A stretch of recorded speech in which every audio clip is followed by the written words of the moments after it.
derive that equation and You start while you're working. Just start. I wish I had time to do that. So you done? We don't know. No, you can talk to them.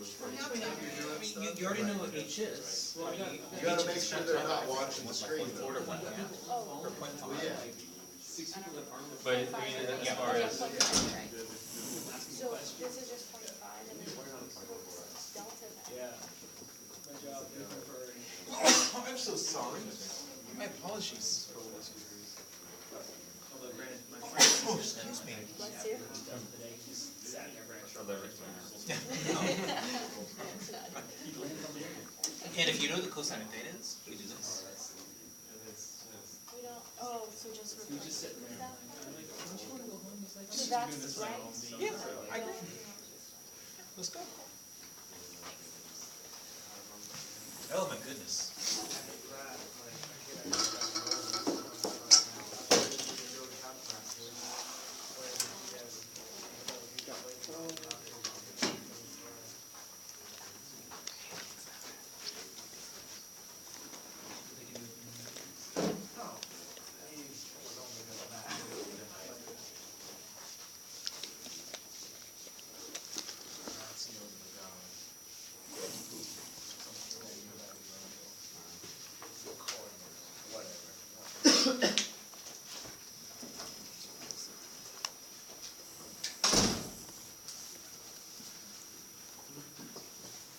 Do we have a quiz?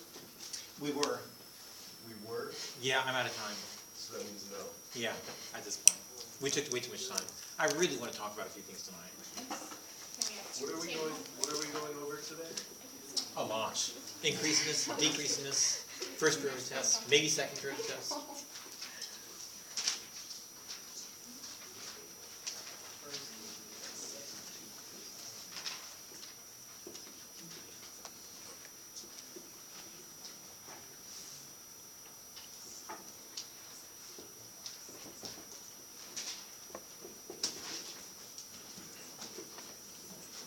You guys, I'm not going to finish my sentence.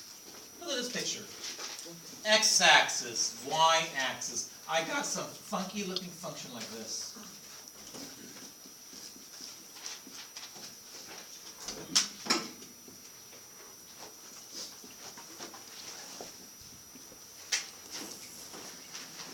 Do you think that function is increasing over some error thing? What do you mean no, went on?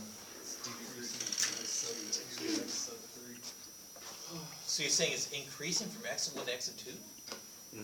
Why? Because the positive slope. That's decreasing. That was a really nice thing to say, but I haven't talked about slope and tangent like increasing and decreasing yet. Just going back to math notions. Why is the function increasing from x of 1? I can change these letters, you guys. Can I call them A, B's, and C's and D's? Because the Y values are getting higher or lower? I heard that. Nice. Is that correct? Yes, it is. Because I think as you move from left to right, over the interval from A to B, the y rays are getting larger.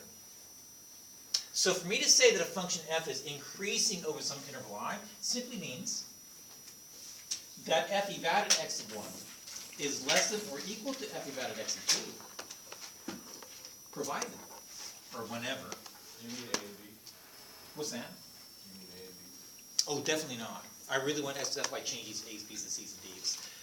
If f of x of 1 is less than, actually, or equal to f of x of 2, whenever x of 1 is less than x of 2.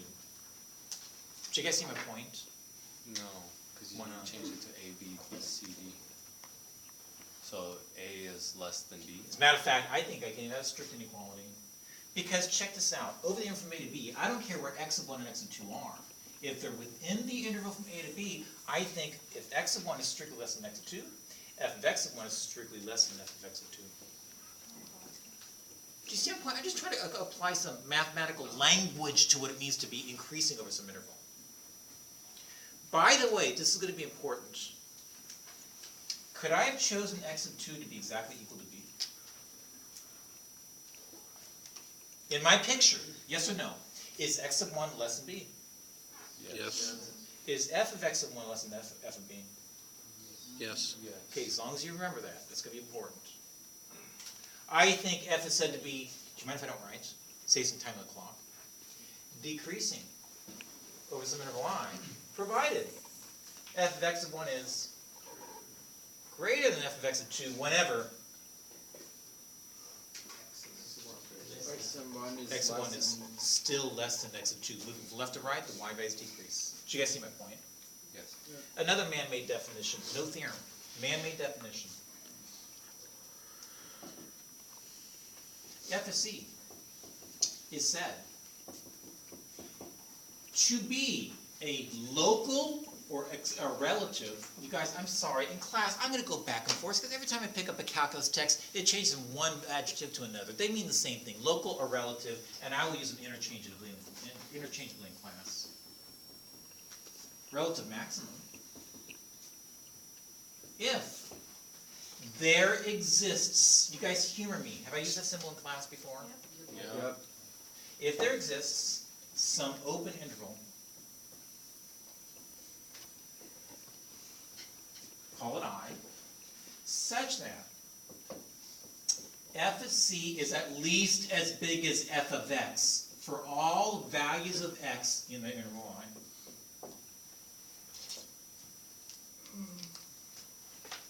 Delta epsilon proof flashback. Absolutely, flashback to delta epsilon proofs. How many UC Davis and Sac State students at the upper division level call back and say, thank goodness you went over epsilon delta proofs so much. Really helps. Oh, by the way, f of c is said to be a relative or local minimum if there exists some open interval I, for which f of c is less than or equal Less to than or equal to. f of x for all values of x in an interval. So definition, f of c is said to be Or not. an absolute max over some interval I, provided f of c is at least as big as f of x for all values of x in the interval I. Oh shoot, did I just make a mistake? Is that the same thing as my definition for local extrema?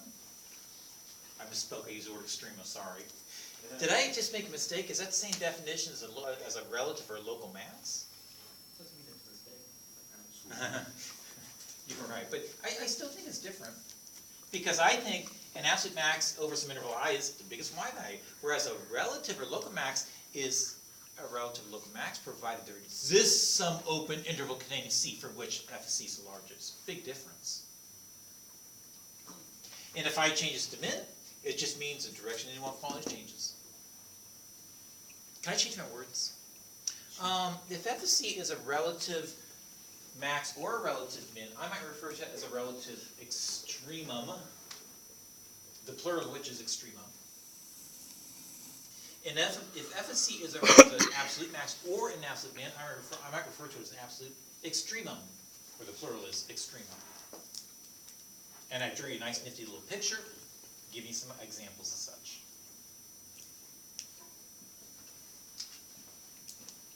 Well, I think the name of our game is to do something as follows. I might have described this phenomenon before. But if I am the CEO for the Coca-Cola Company, remember the argument in the past? I'm trying to minimize my cost, which means for a certain can that's cylindrical, I might want to minimize, the surface area of the can to minimize that cost. Which means I might want to find out when the cost is changing from decreasing to increasing. And that might occur either when the slope of the tangent line is 0 or horizontal, you really mean. No, you said it right. The slope of the tangent line is 0, which means the tangent line is horizontal. Or maybe the slope of the tangent line that's at a cusp is undefined. So, here's an important theorem. So important, I'm going to give it a name. It's a theorem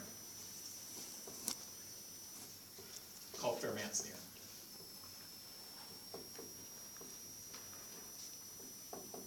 You all recognize Fermat, don't you? Yep. What? Fermat's Fermat? last theorem, right? Wolfram's theorem, but Well, that's what you were talking about a few classes ago, was Fermat's last theorem. so the big theorem that we finally proved. Yeah. Good, good, good. So you recognize the name Fermat. Yeah. So Fermat's theorem says this: if F of C is a local extremum and F prime of C exists,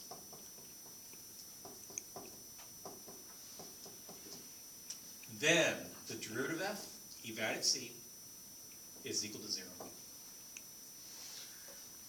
Now this is going to be extremely useful for you and I when we're trying to maximize or minimize some quantities. To be honest with you guys, when it comes to the application of differential calculus, this is indeed the end be all. The end be all is trying to find a value of C for which you maximize or minimize the output of your function, whether it's relative or absolute. So let me prove this theorem real quick. Proof. This is not a geometry, it's not a physics class, it's not chemistry, it's not biology. Whenever I say something, I should be able to prove it. So if F of C is a local extremum, you guys, do you mind, without loss of generality, can we just assume F of C is a local max? I mean, the argument I'm going to pose is going to be the same thing as if FC were a local min. That means that there exists some interval I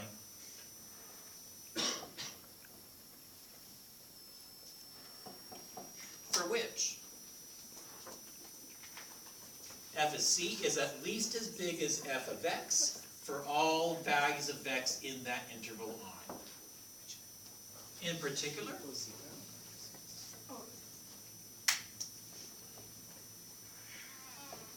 there exists a number H such that F of C is at least as big as F of C plus H.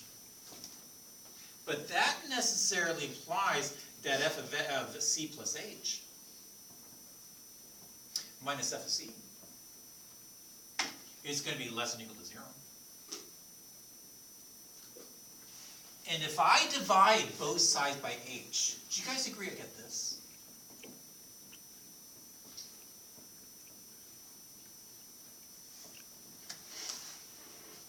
Everybody? Yeah. Whoa, What do you mean, whoa? Why'd you say whoa? because that's your difference quotient. Oh, I know, but algebraically speaking, am I okay? I asked. And algebraically speaking, am I okay? Absolutely not. Absolutely not, why not? I have no idea. Flip the sign. Is H positive or negative? Yeah, flip the sign. The point is, I don't know. Oh, really? But if H is positive, is that okay? Yes. Yeah. What would happen, sorry for my arrow, I meant over here. What would happen if H is negative? Sign would flip. Thank you. I get F of C plus H minus F of C all over H is greater than or equal to 0. Now if I take the limit of both sides, as H goes to 0,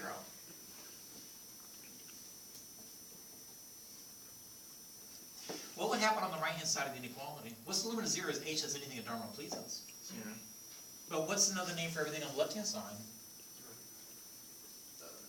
Derivative of C. Or derivative of F of C. Very nice. Oh shoot, I forgot something. Over here, you guys, check this out. If I were to take the limit of both sides, as H goes to 0, here's what I get.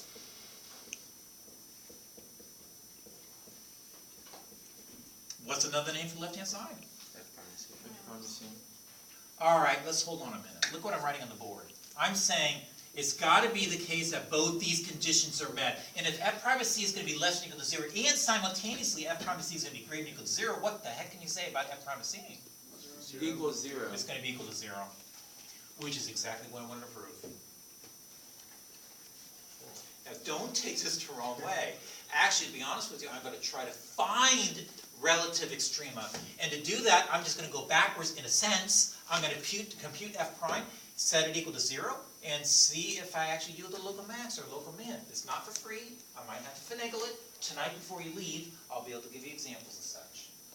But this is the biggest biggest start we have for applying to differential calculus. Oh, shoot, I don't like it. Can I do this?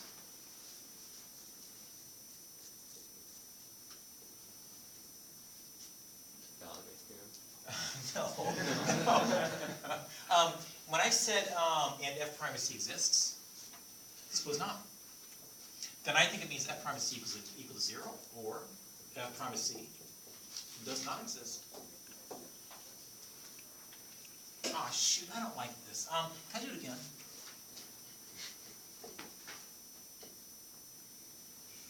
Shouldn't it be revised prime? Oh, you're right, a double derivative. Good point. I got a definition, a man-made definition. For a given function f that's differentiable, if at x equals c, the derivative function is either equal to 0 or undefined, I'm going to refer to that value c as a critical number. So, revising this theorem a second time, I guess, David. You keep saying man-made definition. Are they all not all of them man-made? Because every single thing you think of is basically made by a man. No, 1 + 1 = 2 is just a law of logic. But it came up. I'll prove to you in math 33 that 1 + 1 can equal 1 Oh, in a certain vector space. well, yeah, I'm talking about regular vector space. Okay, all right. But you know, when we live in the universe is definitely not a Euclidean space. We've got to worry about things like that. Sorry, I'll come back. So David, I'm sorry. It's okay. When I say man-made definition, I mean this. It's not a theorem I can prove. Okay. I'm just saying, I'm making up a word out of thin air, or a phrase in this case, a critical number. A critical number is simply a value of x, for which your derivative function is either equal to 0 or undefined, period. That's a man-made definition because I made up these new words, critical number, and put them together. Gotcha. So anything that you can't necessarily use mathematical proof for is a man-made definition. But that is all mathematical. Wait. Theoretically speaking, mathematics is something that really went over the edge. A definition is man-made, but there are other statements in mathematics we can't prove. We call them undefined terms. Like, for example, what's a point? A dot. What's a dot? It's a position what does in that mean? space. Are you sure? Because I thought I put a little point, and that's got dimension. Well, no, it's dimension. called longitude It's just a and latitude. position. It's, You guys, can it's we like a coordinate. Can we stay here for another 4 weeks and discuss this? Let's do it. My point is, no, I'm serious, my point is, we can argue. It's really hard to pin down a definition for what a point is, or a line, or a plane. And so in mathematics, we say, we give up. We describe it as an undefined term. We don't even create a definition for it. I can't prove what a point is, but it's just kind of understood with our intuitive notions what a point, or a line, or a plane is. Those are actually undefined terms. I have no man-made definition for them. Every time I try to make a definition, it causes problems. So you take the French way out. I take the French way out, yes. And sometimes in mathematics, I look at something mathematically speaking and say, that's got to be true, but it's so darn basic, I'm not going to prove it. I call it an axiom or postulate, not a man-made definition. So there are a lot of things I have no proofs for, whether they're man-made definitions, undefined terms, or axioms/postulates, whatever word you prefer. They mean the same thing. So in the case of 1 + 1, it's axiom-made postulate or whatever. No, I can prove 1 + 1 = 1, because as an abstract algebraist, I build everything out of, There. thank you, nothing. I build everything out of nothing. What's this represent? Nothing. The empty set, the set containing Nothing. nothing. So tell me how many elements are in it? None. Consider the set containing the empty set. How many elements are in it? 1. Very nice. Consider the set containing both the empty set and the set containing the empty set. How many elements are in it? 2. Do you see I'm building everything out of nothing? So, to make my point. Okay, never mind. Okay. No, now that's just Harry Potter mathematics. It's, That is not Harry Potter how is mathematics. that? You're pulling nothing out of nothing. That's wizardry. I'm defining what these numbers really mean. I'm just removing any impurities of application. What have I just done? Revised part 2. I never said it. FFC is a locus prima? then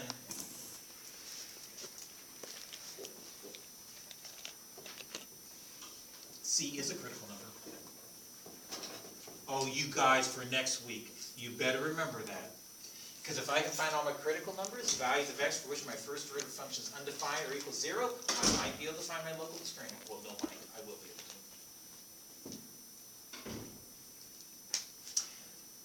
What would happen with this, you guys?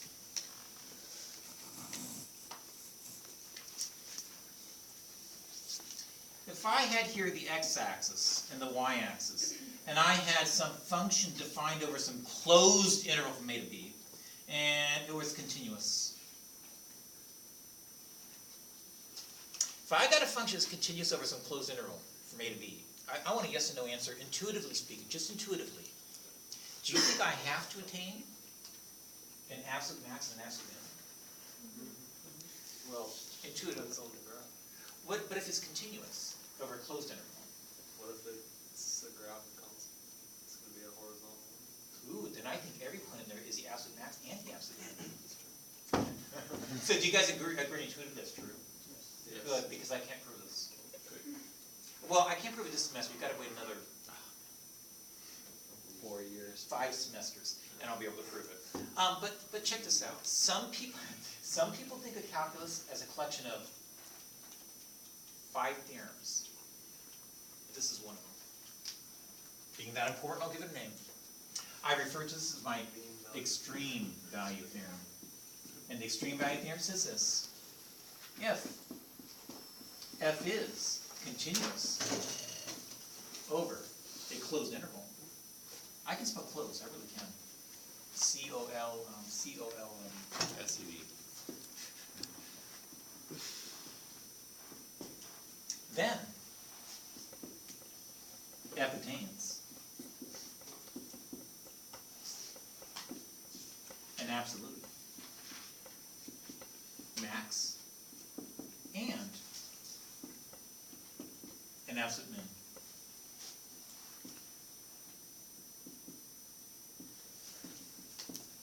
Over that interval line.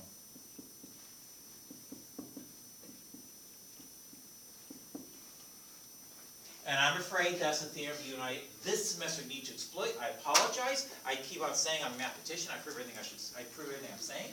It's just that the proof for this particular theorem goes well beyond the course this semester. It's going to have to wait quite a few semesters. Now, you say 5 semesters, but math within Sierra College doesn't go up that high from here, does it? There's 3 more. I know, that's why you're going to have to take independent study if you want me to see, if you want to see the previous theorem.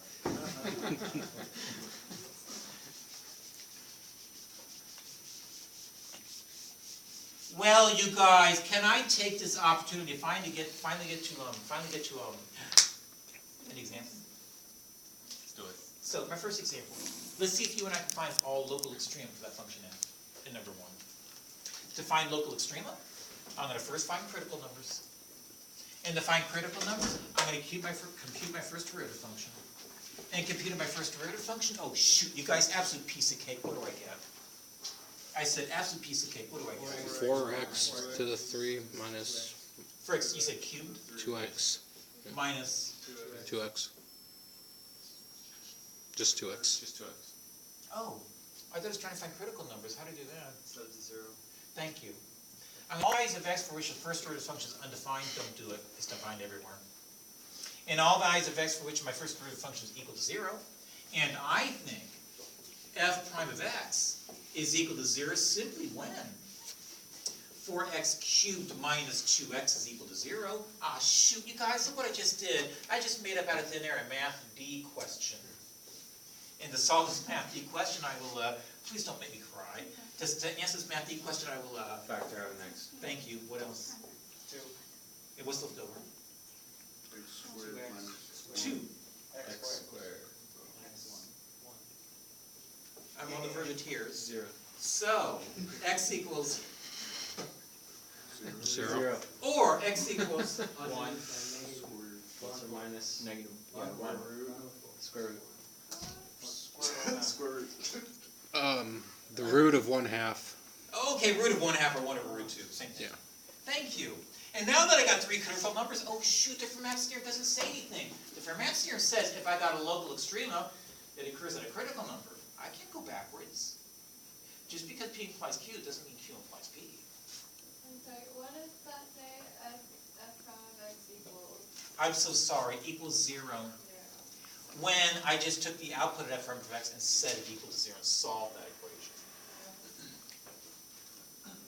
Well, you guys, Fermat theorem doesn't guarantee me that a critical number yields a local extrema, so I have to check them. Here's how I'm going to check it. I'm going to build a number line. And on this number line, I'm going to plot all my critical numbers, like negative 1 over root 2, 0 and positive 1 over root 2. And these three real numbers subdivide the real number line into 4 subintervals. I'm going to check them to see whether or not the first derivative function is positive or negative. Let's check them. If x is a billion,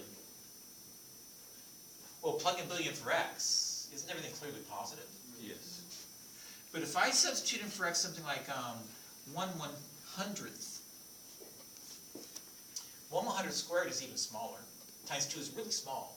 Minus 1 is negative. But 1/100th for x here is going to be positive. Positive times negative is negative.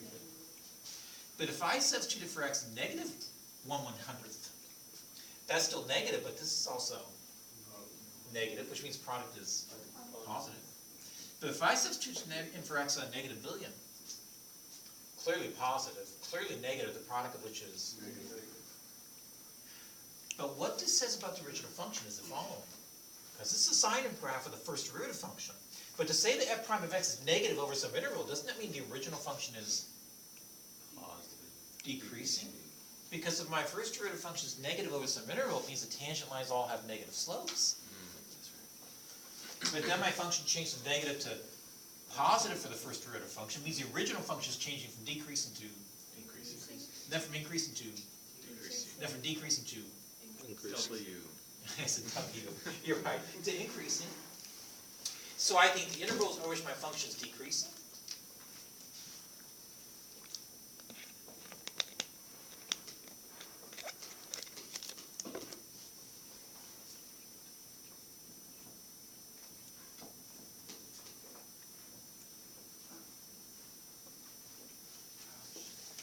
Are the following.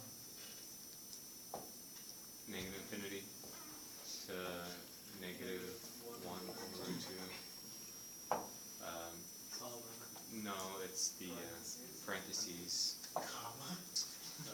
No, parentheses. Bracket. Bracket. Union with. No union. And over. And what? And over. 0 to. Why no union? 1 over 2. I'll talk about union in a second. And over. 0 to 1. Neg. Parentheses. Randall, I'm so sorry. You're right. 0 to. Positive 1 over 2. Bracket. Bracket. Bracket. You know, Nabil, if you put union there, let me tell you what this function looks like. I don't know. What does it look like? All weird. Oh, no. It's beautiful. X. Y. Looks like this. Oh, W. Just a different type of W, more curvature to it. So Nabil, watch. From this x value to this x value is a function decreasing. Yeah. And from negative infinity up to this x value is a function decreasing. Yes. But from this point to this point is my function decreasing. Oh, I see. Yes. So I can't use that union symbol in between, can I? I've got to completely separate those intervals. Make sense? Why did we use union before? Because that also Because apply? when I would talk like, for example, a domain of a function, I'm simply discussing for which values of x my function defined. Oh, it's a collection of these numbers or these numbers, and if you can use that word, that conjunctive, I misspoke. If you can use a disjunctive word or in English, it always corresponds to that set operator of union. Yeah. And that's certainly not the case here. I'm not saying my function's decreasing over this interval or over that one. I'm saying it's decreasing over both of them as separate intervals. What kind of symbol? I don't have one. It's tempting to use the intersection symbol because I'm using that conjunctive in English. It's just that I think the function's decreasing over these intervals individually. They're separate from each other. And I don't have any convenient mathematical symbols to combine those two. Is the Greek alphabet out of letters? Yes, they are. Yes, it is. Can we go to Russian? No, because Russian's half ours and half theirs, half the Greeks. I could play a couple. Can you? Can you what? In the Russian alphabet? Sure. Which? You can do U. You can do. What else isn't used? Oh shoot! The you're backwards right. R, Yes. Isn't Yeah. used. Yeah. which is Ya, and then you can do. The ya symbol. You're right. I stand corrected. I think the Russians threw in a few more symbols Yeah. than the Greeks. There's 32 letters in the Russian alphabet. You're right. 33. Sorry, 33. Thank you. It's been a while.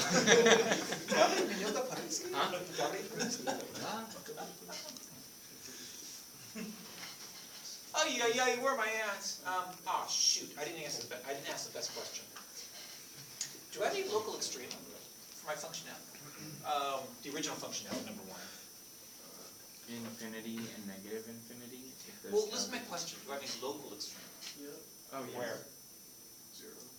0, negative. Whoa, make a full sentence. At x equals 0, we have a local Maximum. maximum. What is the local maximum? 0. Where'd you get that? Because you drew the. Oh, you plug 0 back in for x, right? Yeah. No. You plug 0 back in for x. Oh, on the The position. original function. I know in this example it's the same number, but in general I won't. Do you think negative root 2 and positive root 2 yield the local min? Yeah. I think so. Can we see what the actual local min is? If x is equal to positive 1 over root 2, this gives me 1/4 minus 1/2. And so I think clearly f evaluated 1 over root 2 is going to be negative 1/4. You guys, my arithmetic okay? You're looking at me strange. Very strange. I went in class we canceled.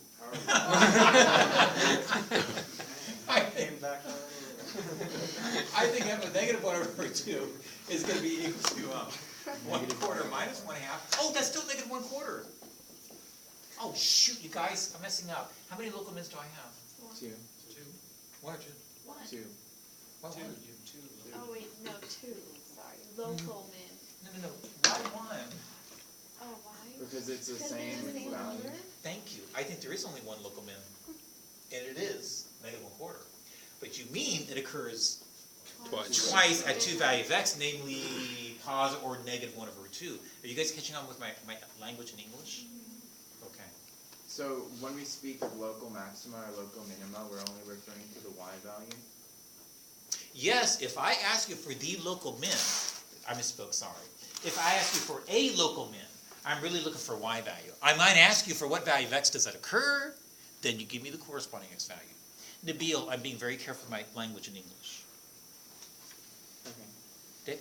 Going back to the very basic definition of Mhm. whatever all this is, what is the Let's put it that way. hold. What is the relevance Of what we're doing. of what we're doing here? I'm getting. Because I think the biggest application of calculus you and I have this semester, the biggest application of differential calculus, is we're going to be producing something or physically trying to mathematically model a population, and we're going to try to find out when is that population maximum. Or a business person might say, I got a mathematical model for selling items. When is my profit going to be max? I think whether in physics or in business or engineering, we're always interested in how we optimize or maximize or minimize the output of a function. If it's a cost function, as a business person, I usually want to minimize cost. Find out for how many items I should produce to minimize total cost. Or I've introduced a collection of wolves in the Bitterroot Valley in Montana, and I want to see when the population is going to be maximized relative to the population of rabbits in the Bitterroot Valley, Montana. So I think in applications of mathematics, more than anything you guys have done before the semester, maximizing and minimizing physical quantities is the end be all. That's the biggest application. We've lied to you this whole time. We're saying, oh, look at the algebra, it's so useful. When we talk about how long it's going to take for two trains to collide. And even trigonometry, I mean, the applications just weren't that rich. But finally, when we study the tools of calculus and study the tools of motion, we can finally answer those questions. How can I maximize things. I mean, I wanna create a box. And it's got a fixed volume. And I wanna find what dimensions of the box will actually minimize total surface area. Or a given surface area is constant, how can I maximize volume? I'm just loaded with questions that pertain to optimizing some physical quantity. So applying that to that, you take the derivative of that. and Yes, then yes. You would, Can I show you guys where we're going next week? What's the volume of the box? X times Y times Z. Do you guys agree that the volume is a function of x? Yep. yes. I can't hear you. Yes. I can't hear you. No, No, it's not. It's a function in x, y, and z. There's three variables. There's a fourth one. That lives in four-dimensional space. It's a tuple. We're not going to do with this semester. it's a temple. A tuple. A tuple. It's a triple. No. You call it n tuple or three tuple. N tuple or three. But I think this semester we have to take a break, find some constraint relationships, rewrite everything on the right-hand side in terms of a single variable, like x, and then we can apply our tools of calculus this semester, next week. Maybe if you wait 2 semesters, I'll come back up here and just keep it this way, and I'll be able to deal with the calculus in higher dimensional space. That's multivariable calculus. That's third semester calculus. That's math 32. Wait, you said keep the x, what happened to the y and z? I'll find some constraint relationship and rewrite the entire right-hand side as some junk In terms of that. in terms of x. Or y, or z. It doesn't So make a kind of difference. like what we're doing with related rates, you find some relationship between the three and then just, Exactly, and we refer to this constraint relationship. We refer to this constraint so relationship. this is related rates on steroids? Absolutely. Absolutely. Awesome. And the steroids jump to higher dimensions when we go into math 32. Love it. I know, it's great. So when you set up your schedule for math classes, make sure you set your schedule up so that you treat math 32, the third semester calculus, that's going to be the easiest semester of your calculus sequence. So that's when you should set up your other. So that's when you take it with courses. diff equations. Absolutely, piece of cake. That'd be. Well, that's what we call it DE, it's math D extended. Oh, you guys, where am I at? I've gone nowhere, cheapers, What are you talking about? We've done all of this. which is nothing. Increase differential equation. Make so we're forward. And that's what he's That means we knew less than I'm not trying to minimize what you know, locally or absolutely. we just. Do you guys agree that at these two values of x, I've got local mins? Yes. Can I state this? You got one local. No, two. Oh. You know, you're right. I just meant at these two values of x, I have a local min. But even though there's only one local min. Can I make that official? It's so important I give it a name. I call it the first derivative test. So let f be continuous and differentiable at x equals c. Number one, if f prime of x changes from negative to positive about either side of c, then f prime of c yields, or is, I should say, local minimum. However, look at my sign graph over there. If it is the case that f prime of x changes from positive to negative about either side of c,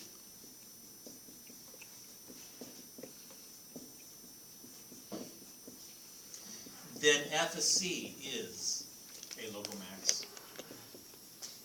How do you memorize all that? I didn't. I'm talking off the top of my head. I haven't memorized nothing. By the That's way, even more. you guys, that is f of c. I wrote f prime. I meant f of c, Okay. just like I did down here. No memorization. That's the beauty kind of mathematics. I love being a university student. I go take a math test. I don't remember anything. What? And if I go to take a French test, if I want to know how to use a subjunctive tense, I just open the book in my head to page 375 and I just read it. Of course. So I think mathematics is beautiful because I don't have to remember anything. Just go natural. Really.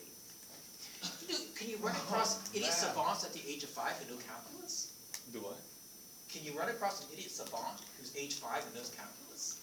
Do you know an I idiot suppose, spawn? Yes, because that doesn't require any external knowledge. You can't run across a 5-year-old who knows world history, because that requires external knowledge. This is all just basic logic. How is that? Define basic. Yes, what is your definition of basic? Yeah. This.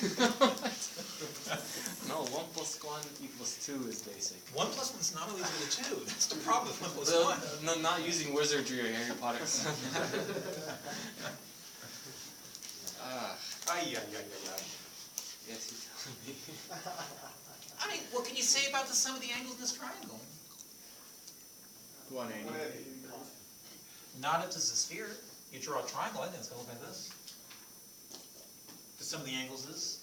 Not 180? More than 180. That's a spherical geometry. Or maybe on a hyperbola, if I draw a triangle, the sum of the measure of the angles is less than 180. It all depends on your definition of where you are. And your definition of basic. Stop it. All right, I'll stop. Example number 2. Maybe I can get through 2 examples tonight. We can all about aneurysm. You know, in Math 33, I once had a 13-year-old in that class. No. He was so young, his mother had to be with him. What? And I remember one day in class, I proved that I've got a vector space in which this is a true statement. And I noticed that she walked out of class, and I came to her later that afternoon, and I said, what was up? And she said, well, when you proved that 1 + 1 = 1, I got a migraine. I had to leave. I felt so bad. You guys, can you help me with this? 2x to the third minus 3x squared minus 8x plus 12. Gotcha. Can we do something different this example? Sure. Give me everything. Give me the graph of this beast, all intercepts, give me all local extrema, and give me intervals over which the function is increasing and decreasing. You don't have that board, guys.